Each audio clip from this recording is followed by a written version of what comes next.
आपल्यामधील ऊर्जेचा स्तर किंवा चेतनेचा स्तर वाढवण्याचा एकमेव मार्ग असतो मित्रांनो, मन शांत करणं. शिकागोमधील माझा अनुभव सांगितला. त्यापूर्वी मित्रांनो, मन शांत करण्याचे काही टेक्निक मला समजले. त्यातील एक तुम्हाला सांगतो. जशी मला संधी मिळाली विदेशात जाण्याची, तशी तुम्हालाही मिळू दे, तुम्हालाही अनुभव येतील.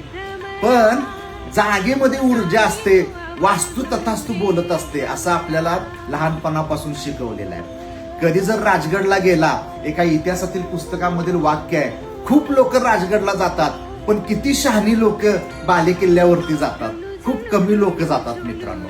बाले किल्ला म्हणजे जिथं महाराजांची उठ बस असायची, तिथं दरबार भरलेला असायचा. बाले किल्ल्यावरती ज्यावेळी तुम्ही जाल कधी मित्रांनो, त्यावेळी ना तुमच्या मनातील जी इच्छा आहे ना, त्याच्या संदर्भामध्ये विचार करण्याचा प्रयत्न करा. बाले किल्ल्याला गेल्यानंतर तुमचं मन शांत होईल मित्रांनो. फार पूर्वीपासून त्या डोंगरावरती ऋषी मुनी तपश्चर्या करायचे. ती ऊर्जा तिथंच आपल्याला जाणवते. आणि ज्यावेळी त्या बाले किल्ल्याला आपण जाऊ, त्यावेळी ना एक टेक्निक सांगितलं जातं मॅनिफेस्टेशन मध्ये, स्वतःवरती निबंध लिहा.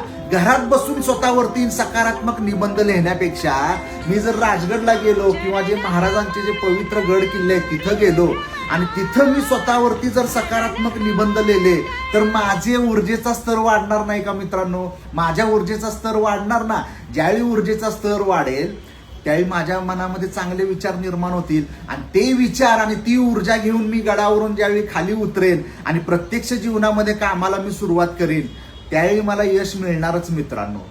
हे मी स्वतः माझ्या अनुभवातून सांगतोय. तुम्ही हेच एकदा प्रयत्न करून पहा.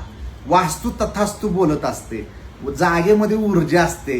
अशा ठिकाणी गेल्यानंतर आपलीही ऊर्जा वाढते, आपलंही मन शांत होतं, सकारात्मक होतं आणि त्यातून आपण जीवनामध्ये यश मिळवण्यासाठी प्रयत्न करायला लागतो.